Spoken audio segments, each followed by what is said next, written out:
This is Rydo, and we're back to another recording of Hearthstone. Today is Friday, July 26th. We are going long today. I have not managed to get all 3 of the daily quests done at all on any of the accounts, so I'm in a weird position. Let's re-roll win 2 games of any class for something else. Paladin? Alright. It'll be pretty easy to play Paladin and get these 2 done, and then we just have to play Rogue class cards. I still have a decent amount of daily quests to do, and the Tavern Brawl we will do on Monday for the Asian account. I'm just trying to get, at this point I guess I'm just going to try and get a decent running length of time. So about an hour, or probably more. Every previous recording has been about 2 hours for this episode. And then we're going to wrap up. There has been way too many games coming out. Which, if I'd gotten the daily quest done, certainly then it doesn't matter. I could have had the... had some news and some games left over for Monday. That would be perfectly fine. Almost certainly when Monday rolls around I'm going to say, oh, I don't have any games to talk about. But what has happened now is that it's become pretty obvious that it would take me 3, maybe 4 extra hours of playing, and I don't have 3 or 4 extra hours of talking to get all the daily quests done, so I want to do those off screen so I can save my voice. Do we want to just wait? Let's just wait one turn. So first game we have to look at is Interstellar Space Genesis. That reminds me, this is one of those 4X games. So Crytek apparently is doing horrible. And there has been, this game is uninteresting to me because it's a 4X game. It's $29.99 English full audio if you're interested, but it's not, so I'll leave that to you.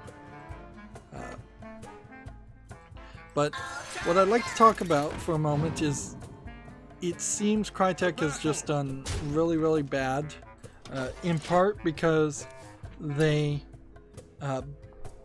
weren't making money, and they claimed and sued the creators of Star Citizen, who maybe Star Citizen's creators did do something wrong or violated their contract, and so they're suing them for both violation of contract and copyright infringement, because Star Citizen went from using the CryEngine to using the Amazon.com engine that is based on the CryEngine. So Amazon.com at some point bought Crytek's engine out from under them and became a competitor, and they're not happy about it at all. And they're suing the creators of Star Citizen for that. But it doesn't look like they're going to inherently win that case, and so the latest legal proceedings is because Crytek is a German company, and for some other reasons, the judge has allowed and required this German company who is being sued or bringing the case in California to tell them you have to put up a I think it was somewhere between $2 million and $500,000 bond to pay the fees that are likely going to be awarded to Star Citizen's creators. Now, getting into the legalese of that is probably not something that I should do, because I'm probably just going to say a bunch of inaccurate information. But what this does tell me, or at least what I get from this is an example of the CryEngine failing miserably, probably because of bad leadership.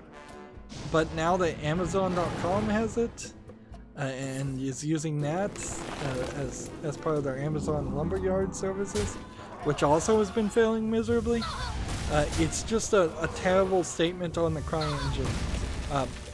And people for many years were running Crysis on their computers, perhaps in part because the Cry engine was not an effective engine, as a way of showing that their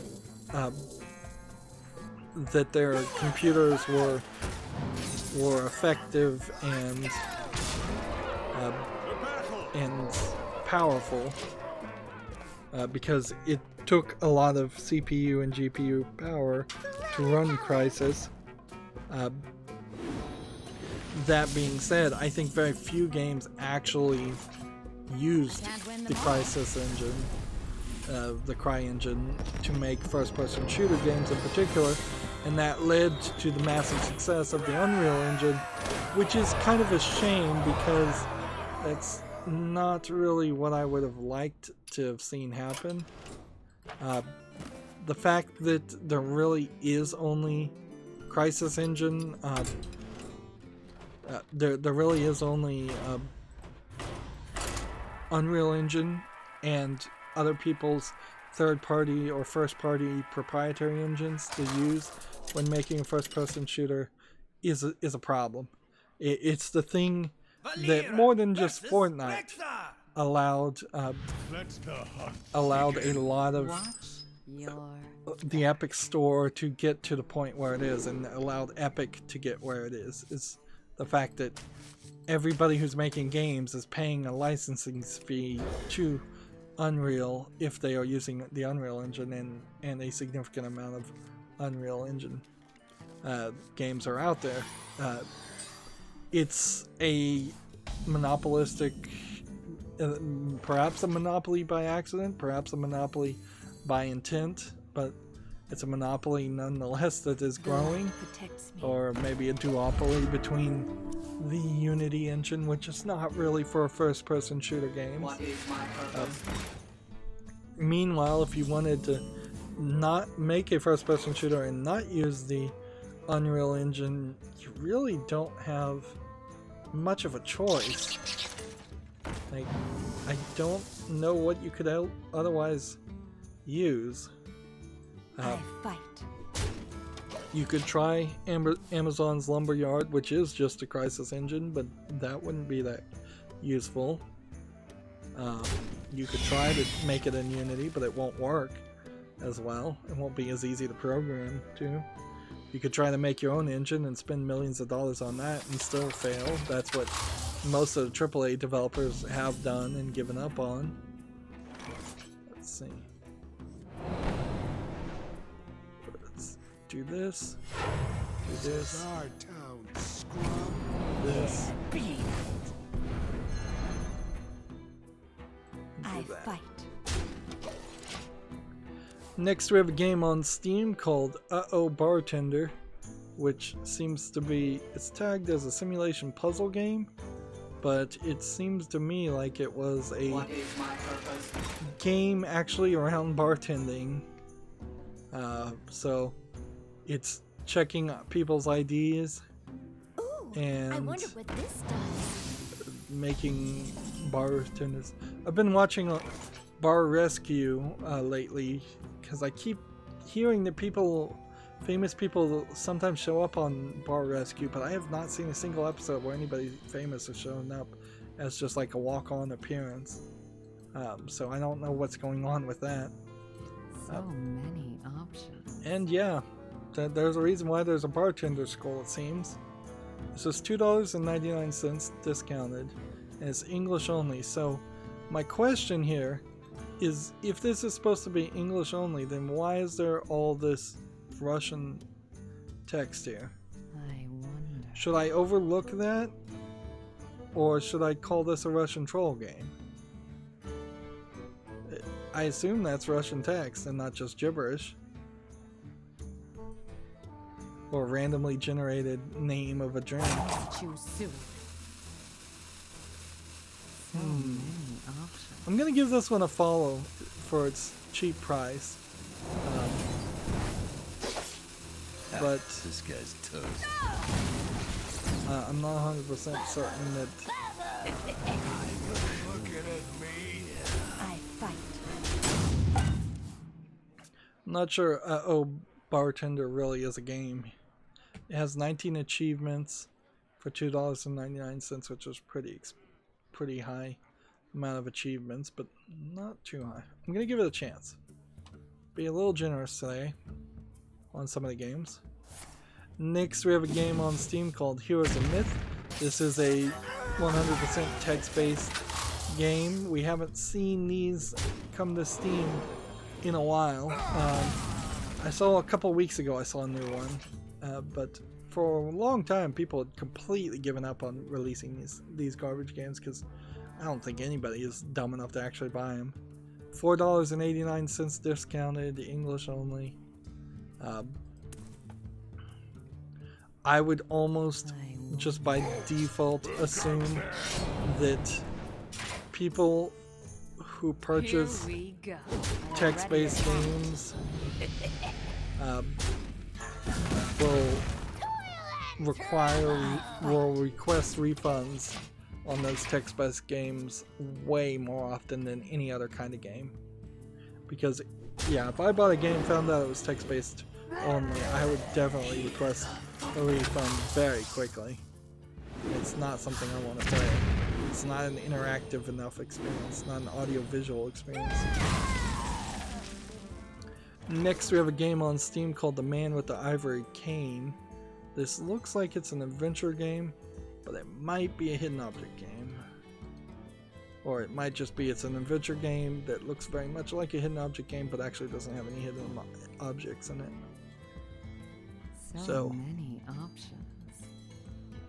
It's gonna kind of come down to the price tag on this because I don't see. It's from Big Fish Games. It's $8.99. This might be the beginning of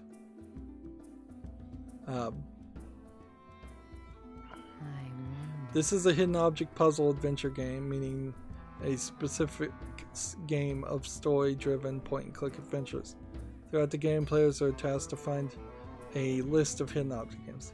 So you can see Big Fish Games lowering the price to $8.99 because it's not a collector's edition, and really hiding it in the description that it is a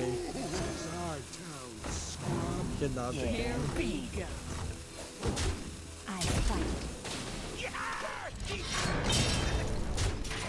So yeah, I still have no interest in playing hidden object games. I was almost suckered into putting that on the follow list though. If it had just been a straight up point and click adventure game, I would have said I would have given it a chance. But if it has, frankly, any hidden object element at all, I don't want to play it. I'm being probably unfair in that judgment, but I really don't want to play it. Next game we have on Steam is called Expansion, and talking of games I don't really want to play, this looks like basically square graphics, and that's it. I don't know if you're drawing a picture with this or if this is just some kind of ridiculously oversimplistic game, or visually it's simplistic. 59 cents discounted, English full audio, 6 achievements that look like they're made in MS Paint. Yeah, this is definitely not quality.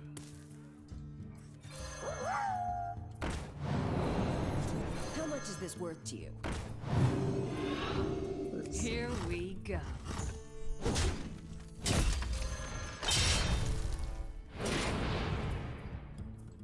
In return.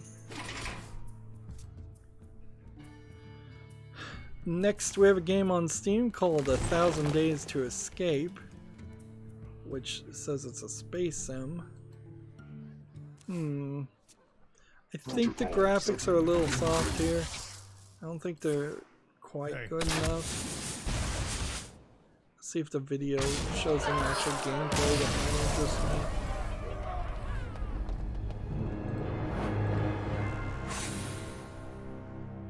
You're just shaking a house full of people to put them in the They rock it. $3.74 discounted. English, Russian, Chinese, and Korean. That's a collection of red flag languages, although typically Korean doesn't scare me. Russian and Chinese definitely does. Yeah, I don't think this is a game worth playing.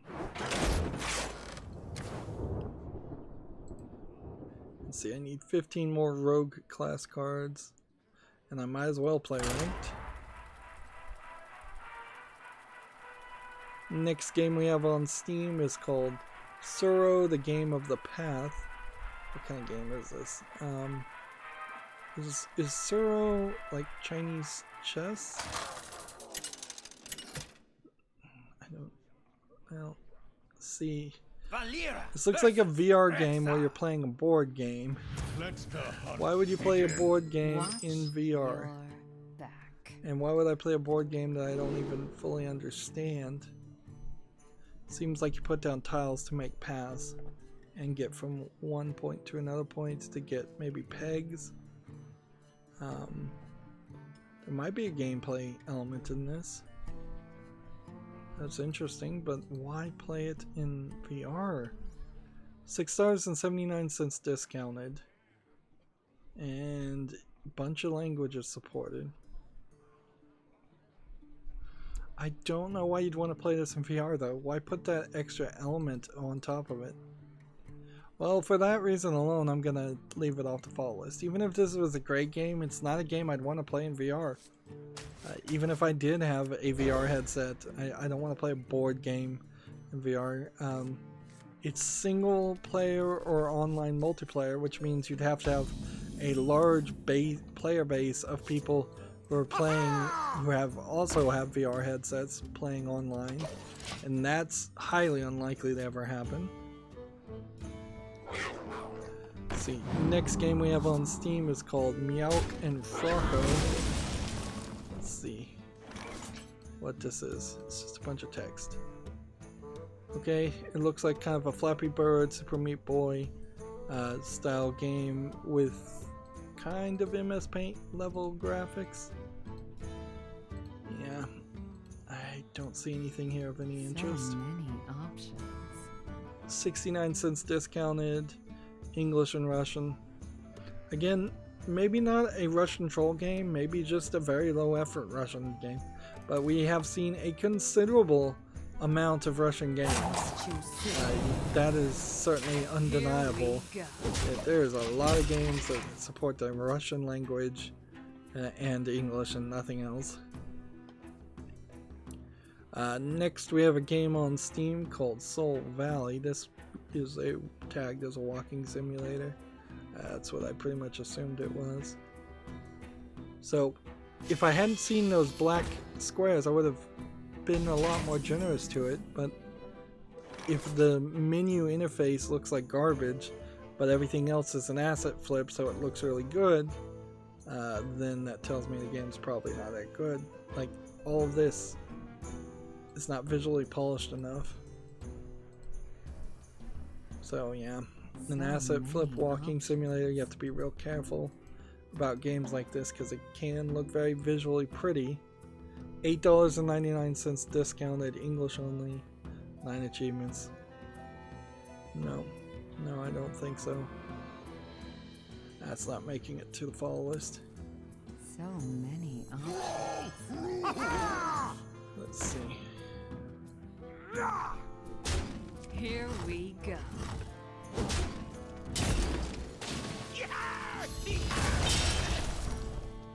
There we go. We're doing good.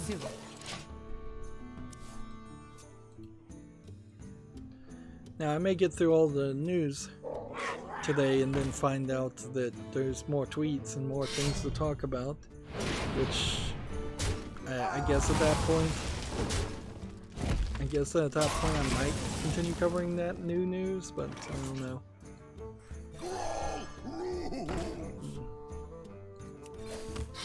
Here we go.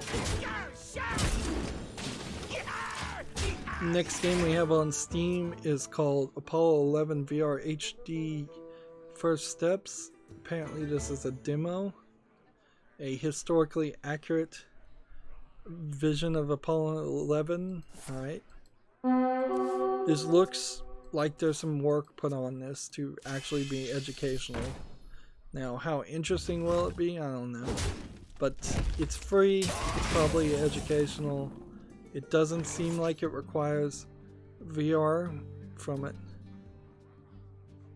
Apollo 11 VR HD is a complete remake of the very popular Apollo 11 VR, which was launch title on the Oculus Rift. This new vision has all new assets, new textures, So new many animation, options. new lighting, and revamped audio. And apparently doesn't require VR. Well, I'm going to put this on the fall list because I think even if I was to get a VR headset, I probably would want to see something like this as an experiment at the very least. Ha, this guy's toast.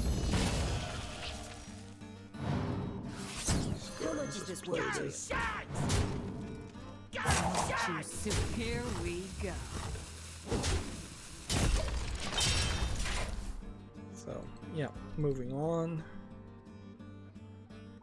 Let's see, this next game is tagged sexual content. So let me see if I can show off these screenshots without becoming YouTube unfamily friendly. I think we're safe for the most part on the screenshots, but let's not watch the trailer. So next game we have on Steam is called Love Cubed, or Love Cube, from NicoWorks, which you would think then it would be Catgirls, but it's not. It's tagged nudity and sexual content. This is $9.99 English, Chinese, and Japanese, full audio on the Japanese. So you can take your pick here of these three potential girls, I suppose, which makes sense if the game is called Love Cube. I would say that the faces seem to be drawn pretty similarly. So this may not be your art style. It seems like the body types are all large, busted, all about the same height characters. Here we go. Like all tiny hips, large busted characters. Take your pick of a slight redhead, a blonde, a black-haired girl. Hairstyles not too extreme or anime about it. But yeah, the game itself seems to be fine. Otherwise, it's one of those dating sim visual novels. It's $9.99 with an adult content patch for another $9.99, which I think is an unacceptable. This is really an unacceptable way to sell the game, frankly. Every other game has always had a free, uncensored patch, so the idea of paying another $10 to get the uncensored patch is extreme. So I kind of want to put this on the follow list because I imagine 6 months from now, if I was to look at the reviews of this, I bet people are going to be super upset about that. Yeah, making somebody pay twice is The light protects me. not something people are going to be happy about.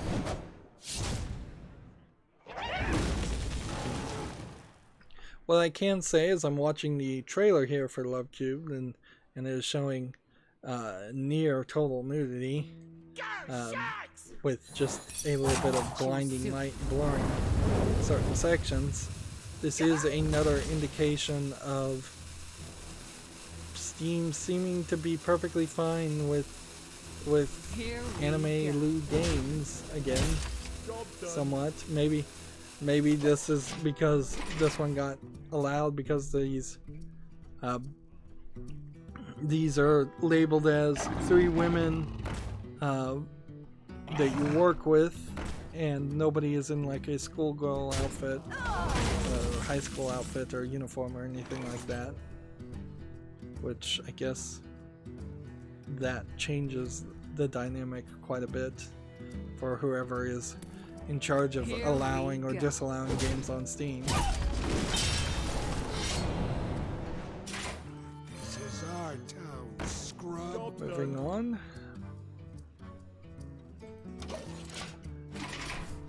Well, maybe people aren't going to be too happy I moved on. Next we have Poly Soldiers, a terrible looking, low polygon first person shooter asset flip game. Somehow rated positively. It's $1.19 discounted. English only. Yeah. There's absolutely nothing that would convince me to play a game that looked like this. Like, no way. Even if the story was amazing, even if the gameplay mechanics were amazing, you're not gonna sell me on such terrible graphics. Oh, up to no good? Me too. Let's see. Here we go. I think all I really need to do is play cards, so I think I'm accomplishing my goal. Next we have Mighty Switch Force Collection, which is odd because it doesn't include the one side game that I played, which was Mighty Switch Force Hose It Down, which was a puzzle game. Instead, it just includes every other Mighty Switch Force games, which are these platformers where you switch the platforms from the foreground to the background, basically, and you get from position to position. In fact, they're, I think, a little difficult as far as platforms go. So I'm in a weird position where I can definitely buy this game series, this collection, and catch up to this series. Not 100% sure I really want to play platformers that are around that idea, but I think I'd be willing to try. Certainly would be cheaper to buy it as a collection. $19.99, no discounts, bunch of languages supported. What I'd really like to see, as the more like this indicator is not showing me what I want to see, is if we look at Way Forward, and Way Forward is also the publisher maker of the Shantae series that I want to cover. What I want, I guess you'd want to see if Mighty Switch Force Hyper Drive Edition is different. Probably isn't. But Mighty Switch Force Academy, I believe, is in the collection. Let's see, collection. Here it is. Here's the side game that's not in the collection that I played. And this is how I got into even hearing about Mighty Switch Force. Is you're playing as a fireman, firewoman, and you're trying to move the tiles around to put the fire out. A very different game than any of the others.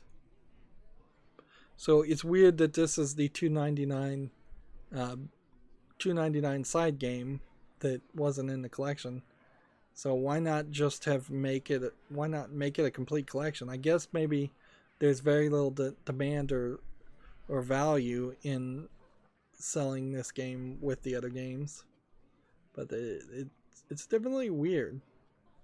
Definitely a weird experience to put out a collection and not have one game in the collection. But I guess they didn't say complete collection, so whatever. Alright, now on the Asian account now, we need to play Paladin cards. And either we finish the Paladin cards quickly, or we finish the news, whichever happens first, will probably be the end of this stream. Next game we have on Steam is Click Space Miner 2, which clearly is a low effort clicker game just by the title alone. Looking at the screenshots, I don't see anything that dissuades me from that assumption. It's free to play. It's English only. It's got 60 achievements. It's clearly an achievement game. It's full of DLC that you can buy. like a mobile game, microtransactions.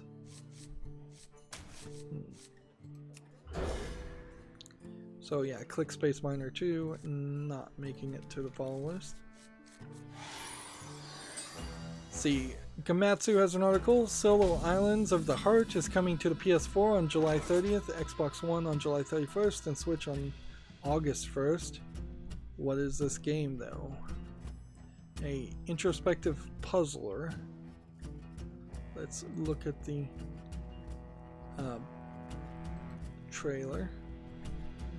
It looks like a Zelda, that Zelda game on the ocean, but frankly so many games look like that. And you have CG graphics and they're set on an ocean. Alright.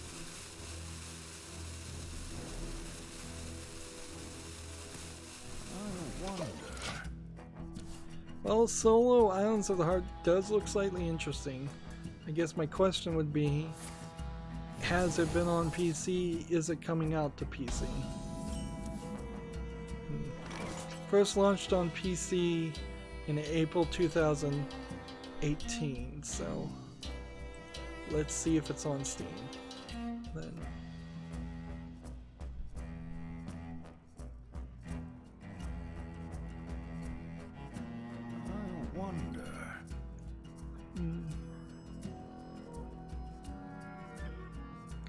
I don't see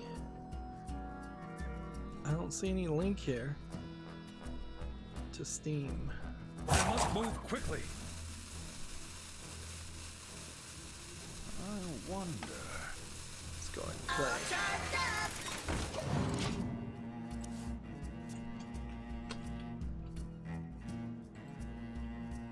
Everyone has demons. Okay, I see the problem here. It's just called Solo on Steam. It's rated, what is that, 97% positive? So, people like this. I'll make sure this is, I guess, on my wish list. It follows all the recommendations. It's $14.99. So yeah, that deserves to be on the wish list, I guess.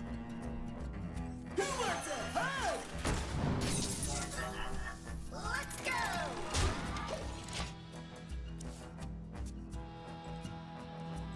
So that's a example of a game that has been on PC, but I missed it, so it's kind of a hidden gem to me. But because it's coming out on consoles, now I can watch it again and Converting stored energy. get a second opportunity to hear about a game like that. Moving on, Gamma Sutra has an article. Big Ben Interactive acquires the French developer studio Spiders. Let's see. The French developer publisher has been splashing the cash around in recent months, having also acquired the World Rally Championship developer Clayton, Styx creator Cyanide, and Warhammer Chasebane maker Echo Software. So Big Ben Interactive is acquiring a lot of people. Spider is a Paris-based company that was formed in 2008 by a group of former Monte Cristo developers and specializes in action and role-player games. The studio has had a number of projects under its belt, including the Technomancer Bound by Flame and the upcoming RPG Greedfall. So these are medium to large name European companies. So there's a chance there. There's a good chance that Big Ben Entertainment or Big Ben Interactive turns itself into the next Ubisoft or EA. The opportunities certainly are abound that we see one or two new AAA developers emerge, or AAA publishers emerge.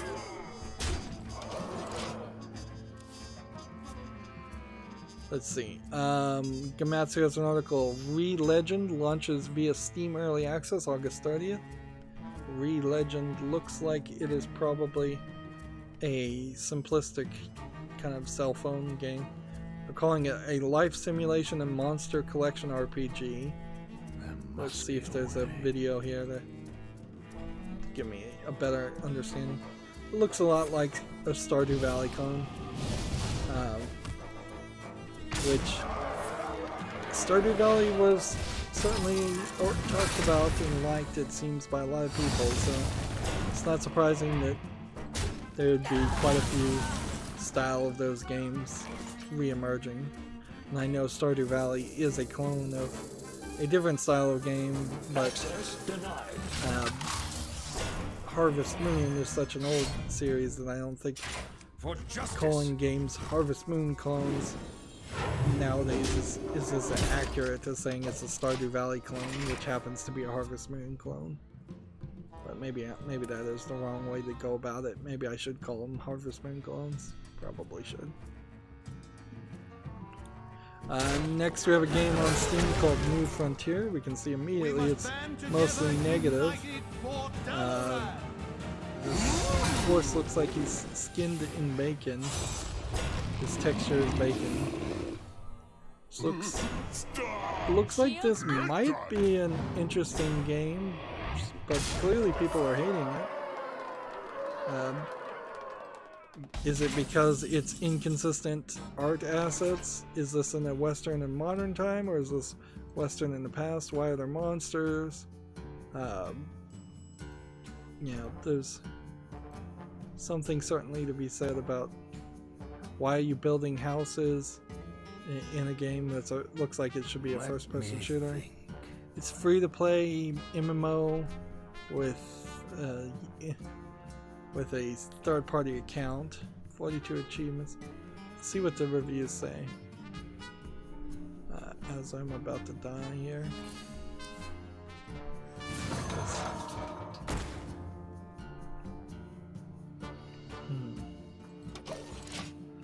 Let's see.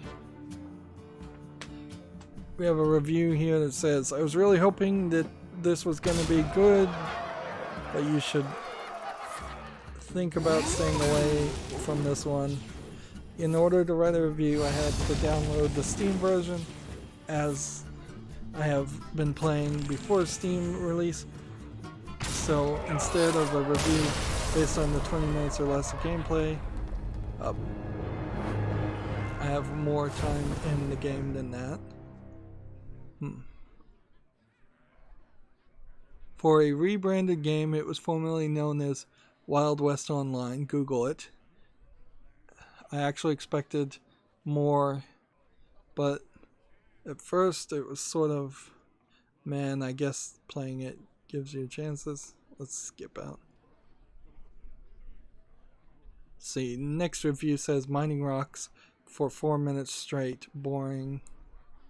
Alright, so the game just seems like it's a terribly slow game. So yeah, New Frontier. Not making it to the fall list. It seems like, though, it's certainly a lot more visually polished, but if this is just a new name on an old game, that would explain all the visual polish, while not explaining not really fixing the problems underlying that. Next we have a game on Steam called Sort Battle Dungeon. I don't know what this game is supposed to be, but it seems like you actually are just sorting monsters. Wow. So OCD simulator for people with OCD, which is not healthy or not good. Or you could just call it like a match 3 or match 4 style game, but not really. This looks terrible visually, and the gameplay mechanics looks horrible. And if you do have OCD and you wanted to play a game like this, please don't. $5.99 discounted, English only. Yeah. Do not give in to obsessive compulsive desires. and compulsions, and that is a bad way to live your life. Or more accurately, it's a bad way to not live your life. Next we have Turok, Escape from Lost Valley. This was the weird game that's being published by Universal Studios Interactive, and it was like I think a Game Jam game that got expanded on. Odd that you would make this kid-friendly kind of Turok looking game, but somebody did it at a Game Jam and now it's getting published, so it looks like it might be interesting enough to at least put it on the fall list. It's $13.49 discounted, which is probably way too expensive for something that probably should have been an advertisement for a Turok 3 or something like that. That I don't know if there ever actually is going to be a Turok 3, but there probably should be. And that would make a lot more sense. So, yeah, I'll put this on the fall list. It requires a third-party EULA and user license agreement for no good reason. We'll see how people receive it. Follow the rules. Photonic burst. All I'm trying to do right now is play Paladin cards. Gematsu has an article here. Darksiders Genesis Collector's Edition and Nephilim editions have been announced. The Nephilim edition is limited to 5,000 units. This is, in my opinion, extremely slimy for THQ Nordic to do.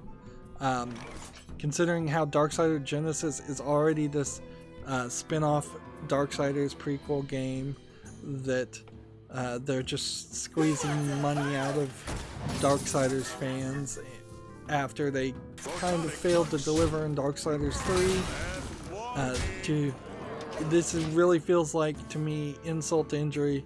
Like, hey suckers, we know you're a sucker, so let's sell you a $109 collector's edition for this game, or the Nephilim edition for $120 edition. If you buy it, you get the game and a figurine and a steelbook and an art book and a soundtrack and a sticker sheet for the collector's edition. You get a board game for the Nephilim edition on top of that. Seems like that's the only extra thing you get. This is just sleazy and slimy, not where I want video game developers to be spending their time or energies. Clearly, conversations, meetings were held to make these collector's editions happen. Time was spent on this, energy was spent on it, money was spent on it, when really they should just be focusing on making Darksiders 4 be the best game it possibly can be, Darksiders Genesis be the best game it can be, not get down into ridiculous things that we've seen EA and other big AAA publishers do.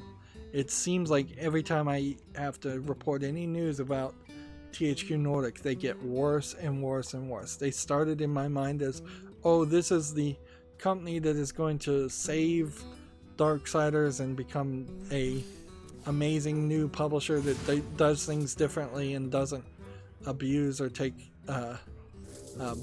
advantage of the customers, and it has completely changed. Now there's not a single part of me that believes that that's true anymore.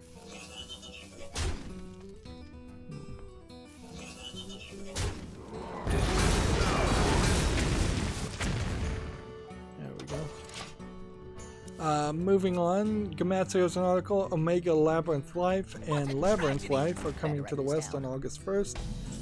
Digital only released. Labyrinth Life is the censored version for PS4. Omega Labyrinth Life is the Switch uncensored version of this anime game, where I think you're kind of running a flower garden and doing dungeon crawling. is, I believe, Let me the generic idea there.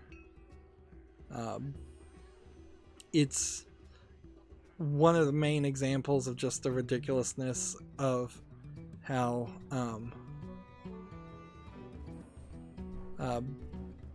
the games are different, or how off the average or off of the normal beaten path that PlayStation has become when Nintendo was fine with things. I don't believe Omega Labyrinth Life Give me a in quest. particular, though, really is even going to be much of a lewd game. Like, you're going to see cleavage and maybe underwear, and that's it. I don't think it's going for a hardcore M-rated style, adults only style game. Next we have a game on Steam here called Vivi Eon, Not quite which seems to be almost like a weird match 3 Tetris type game. There might be something here. Moving the pieces around. And let's see, $4.99, English only. It's probably asking too much, and it's probably a little too simplistic. But I'll put this on the follow list just because I think there might be something to this. And it's not like there's a lot of Tetris clones that do different things. So,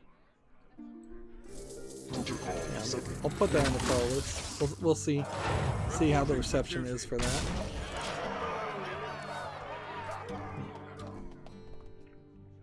Next, we have a game on Steam called The Art of War, which is a fly around, shoot people game. I think this game is a little too lacking in visual polish, and it seems like they're just in a pretty generic desert area. And the menus and the interfaces seem to be taking up a little bit too much of the screen, particularly all of this. Like all this targeting and such. It says early access for $14.99 and it's English only. Seems like it's probably going to be mostly online focused also. So I don't have enough confidence in this game to want to even put it on the follow list.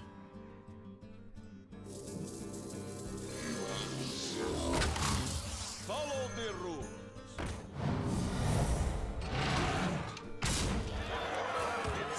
Reporting for duty.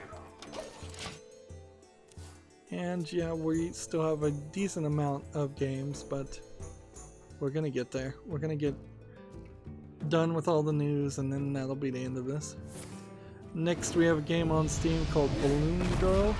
And I believe there was a game for the NES called Balloon Boy or Balloon something, which honestly, this is just taking that concept and adding kind of a Flappy Bird to it.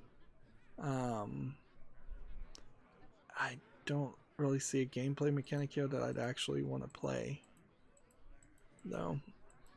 And the graphics don't look great, of course. It looks like an NES game. It's discounted by 25% to $6.74. It's English only. Yeah, I don't see anything special about this.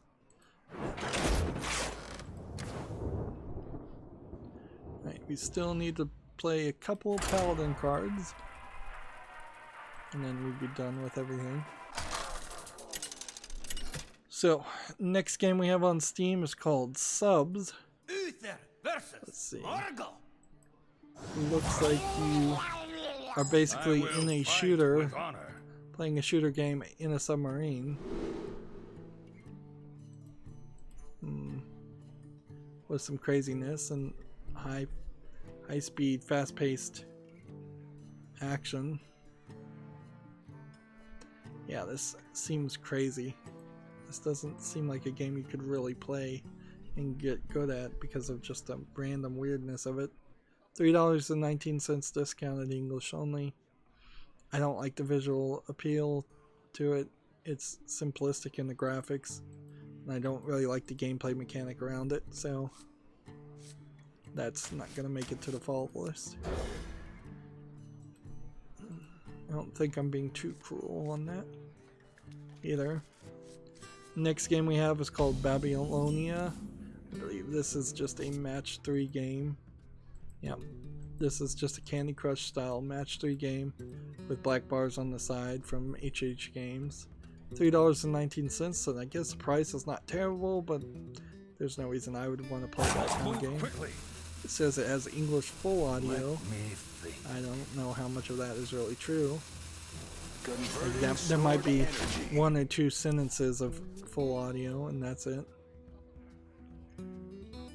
Next, we have a game on Steam called No Brainer Heroes, which looks like it's a Chinese RPG if I was to guess. Is there anything here that interests me? No, it seems like you just go from conflict to conflict. It's important when making an RPG like this to show how you move from point to point, and yeah, this one seems like you don't actually move from point to point. English is not supported anyways. It's $7.19. It's Chinese only. Looks like a kind of low effort Chinese game. Or mediocre Chinese RPG. Maybe not low effort. Next we have a game called Locomotives, which there's a lot of bouncing in that character, that video. So is this a board game, or is it a game in where you play a board game in 3D? Was that the beginning of that just a cutscene? I think it was. There might be a card game here of some interest, but what I think may kill this is it's free and it has no in-app purchases. Play for free, 1-player game online now. Let me think. So I'll put this on the follow list. It seems like it's just a straight up free game that was kickstarted. So who knows what the rest of the story is there. Wait. If there is any more to the story. Next we have a game on Steam called To Battle Hell's Crusade. This looks like this is a hex grid based tactical positioning game. I've never really found a great hex grid based game that I actually want to play. It looks visually nice. I think it deserves the follow list. Let's see. 10% off for $13.49. That might be a little too expensive. It says it has English full audio. Yep, I'll put this on the follow list. We'll see if people actually like it. Go ahead and play that.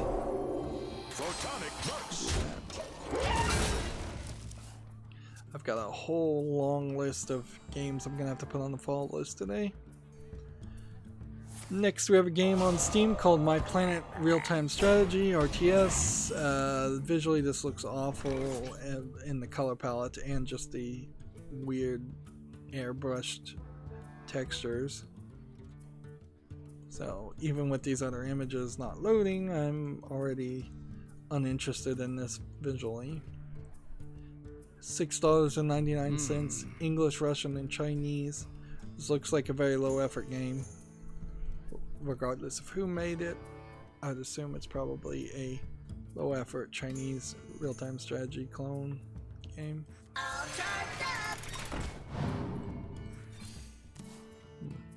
Job done. So of course that's not going to make it to the fall list. Next we have a game on Steam called The Backrooms game. Now the Backrooms is something I saw on Reddit as like a meme thing where people accidentally sneak into the back rooms of reality and there's like some spookiness around it, although I don't even know what the full spookiness is around it. I don't think the thought has even been fleshed out as a meme or anything like that. It's one of those just scary stories that gets passed along free, so the price is good. English, full audio if you're interested in it. I don't see anything here that I'd really want to play though. There's really no game here. Follow the rules.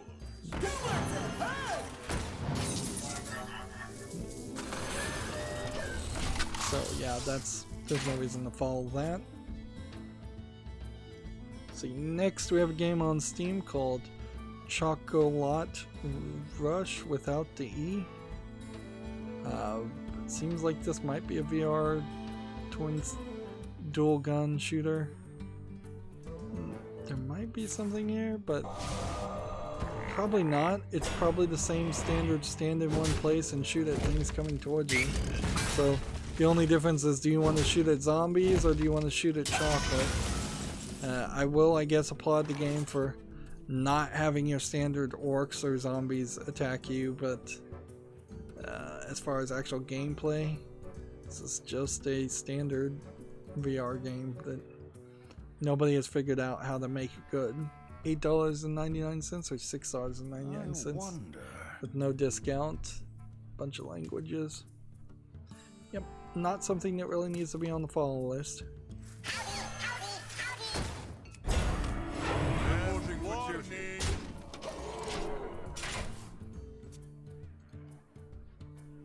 Let's see. Next we have a game called Takeling's House Party. Let's see, it's 1 VR versus 8 couch players. And is this the idea of borrowers? Isn't that what they were called? There's another word for them. Little people that take things and you're the VR person trying to kill these little people that are borrowing things, taking things. Early access VR, $19.99. Seems like only multiplayer, playable, English only. Yeah, this is not a game you could really ever play. I wonder. I guess if you have a VR headset, there might be a party scenario that occurs at some point where you could actually convince people to play this game with you, but in most other cases it's not something that would be a smart game to play. Just when you think about it, like, you would have to have your computer in your VR room, which is set up for you to spin around and interact with, and then you would have to have your up to 8 friends in the same house because it's local multiplayer, but not in the same room, so you're not swinging around hitting them. So that's really weird scenario, and not something that I think people would feel particularly comfortable with. Like, if I'm throwing a party and I tell 8 of my friends to go in this other room so we can play this game together, that's weird. That is really weird. I don't think 8 of my friends would agree to that. Moving on, next game we have on Steam is called Songbird Symphony. This looks like it's a platformer where you play as a songbird. There actually might be something here. I'm seeing a high level of polish visually. I'm seeing a lot of videos. This is something we have not seen, I think, with any of the other games, is people actually trying to have a lot of images and videos to show off that the game is actually good. This is rated positively already. It's discounted to $15.29, which might be a little expensive. It supports a bunch of languages, has 11 achievements. I think this might be an actual good game, so I'll put it on the follow list. On the other hand, it might not be an actually good game. It might be just something that somebody is really, really promoting, but who could tell? Next we have Dark Fairy Tale Sleeping Beauty, which this looks like this is just a simplistic slide puzzle game. It is tagged as a simulation RPG. I do not believe that any of that is true. This is discounted to 59 cents, supports a bunch of languages. There's a whole bundle here. They also made Hentai Minesweeper for comparison. Yep, this is an extremely low effort garbage game. The type of things that should not be allowed on Steam. In my opinion. Reporting for duty. Let's see. Next we have Monster Boy and the Cursed Kingdom. I'm not sure this actually came out. Yes, this did just come out on Steam. So yeah, this is another one of the Wonder Boy / Monster Boy games in this series. It's $26.99 discounted. That's expensive certainly, but this is effectively the closest thing to a Super Mario Bros. Game you're gonna get, and it's pretty good from what I've seen. I've seen the speedrun of these games, and I think the Monster Boy series is right up there with the Shantae series. It's games worth playing. So it's already positive enough. I'll put this on my wish list. This is also a game that if somebody was to gift it to me, I'd probably play it the day I got it and start covering it. Then 15 hours of epic adventure, it says. I don't want to oversell it, or overhype it, but yeah. It's a big game. It's a good game from what I've seen. Next we have a game called Dead Inside, which from what I'm seeing right now is not a big game and not a good game. This looks like MS Paint graphics. It looks like garbage. It's not anything I'd even want to spend 79 cents on. English and Russian. Again, do you call this a low effort Russian game, or do you call this a troll Russian game? Are all low effort games troll games? Apparently not according to Steam, because this is allowed on their storefront, but debatable amongst many other people. Next we have a game on Steam called HyperQ, the 4th dimensional roguelike. Here we've got some MS Paint looking graphics here for an animation series for a cutscene. Otherwise it just looks like MS Paint graphics for a top-down twin-stick shooter that is mostly in the dark. Early access for $5.39, English only. Yeah, right. This is a joke. It is so bad. So bad. Let's see. Next we have a game that's just a bunch of Asian characters, no English title. It looks like it's probably a Chinese visual novel, or maybe a Chinese RPG. It looks like garbage. Doesn't support English. It's $9.99. It's Japanese only. Actually, it's a Japanese garbage game, which, okay, we're starting to see some Japanese garbage games. Maybe this is a re-release of something really, really old, but even at that, it looks terrible.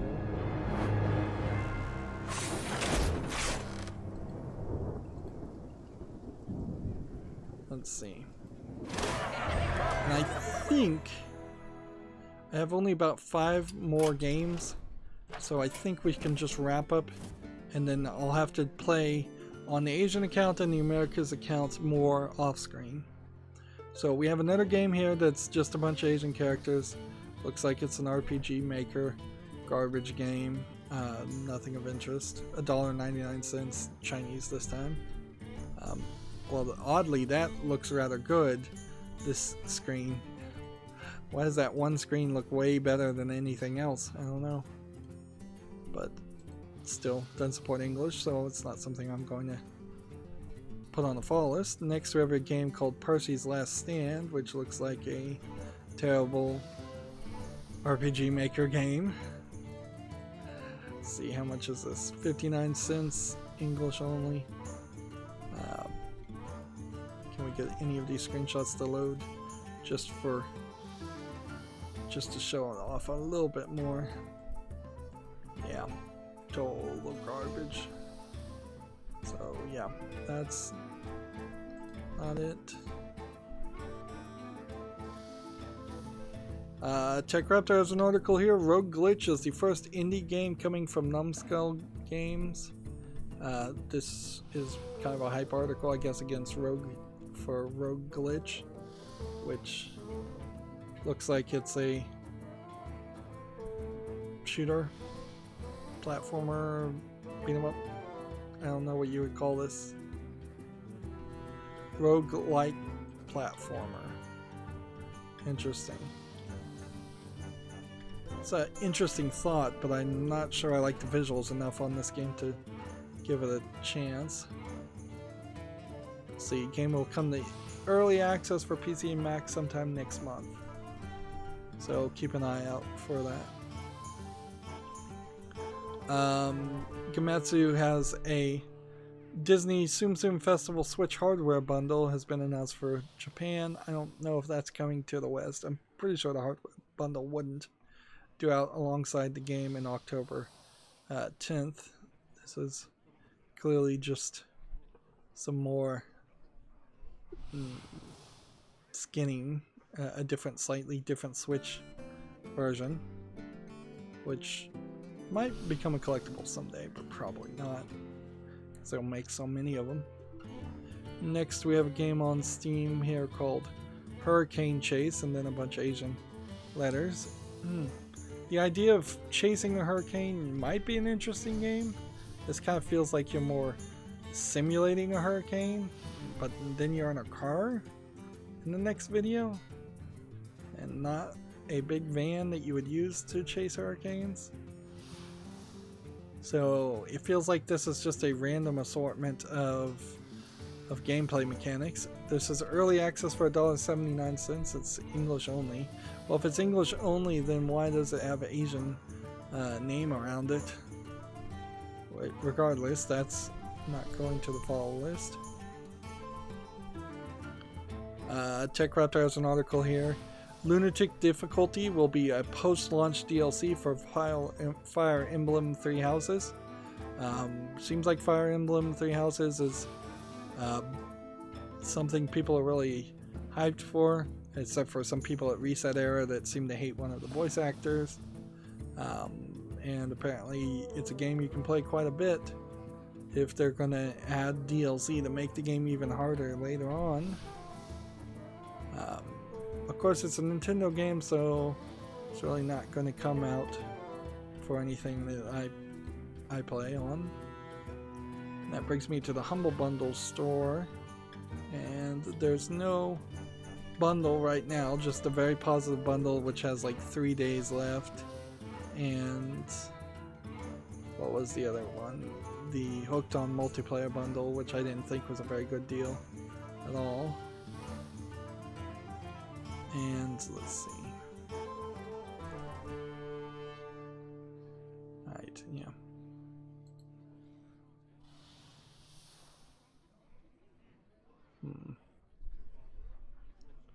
Close that. Alright, so then that puts me at my Twitter feed, and let me just quickly scroll down my Twitter feed and find out if anything super important. It is the anniversary of Headlander, by the way, today, so people who worked on Headlander are mentioning that. Let's see, apparently Peggy has rated Doom 64 for PS4 and PC. This was an addition to the Doom 1993 and Doom 2 Classic. There's no Doom 3 rating.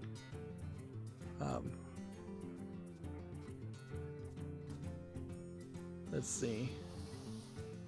So apparently Doom 64 is being re-released on the Xbox One and Switch also. Doom 64 was quite a different version of Doom, although I'm not sure it's the version people should play. It's the version experts at Doom said was maybe the best way to play Doom, but that was a long time ago. Got a new game that came out, a new anime lewd game. Let's see, apparently it's been 1 year since We Happy Few was released, and that's not great. So, for a limited time, get the time capsule on gearboxloot.com and you'll receive a free copy of the game on Steam. So if you buy a bunch of useless collectibles for a game that will never be collectible, you'll get a useless free version of the game that only people who already own the game would be interested in. That's a pretty terrible offering. We should just be giving away free copies of the game to people. Continuously scrolling down here, and actually I think I've seen all the new tweets. So what very well may happen Monday is, over the course of the weekend, no new news comes out, and we'll have another slow Monday, as we tend to have. But as for today, I've still got some Hearthstone I'm going to have to play off screen. Anyways, that's going to be it for this recording, though. I have nothing more to say. As always, I ask you to like, share, subscribe, comment, and watch every second of my videos. When you click the notification bell, make sure you click all the options so you actually get all notifications if you want notifications. If you want to get some backup notifications, you can friend and follow me on a whole bunch of social media sites that are down below in the description box. And if you want to support me further, which would be greatly appreciated, there's a link to Patreon down below, and you can friend me on Steam and gift me a game off my wishlist. Thank you for watching. Have a good evening.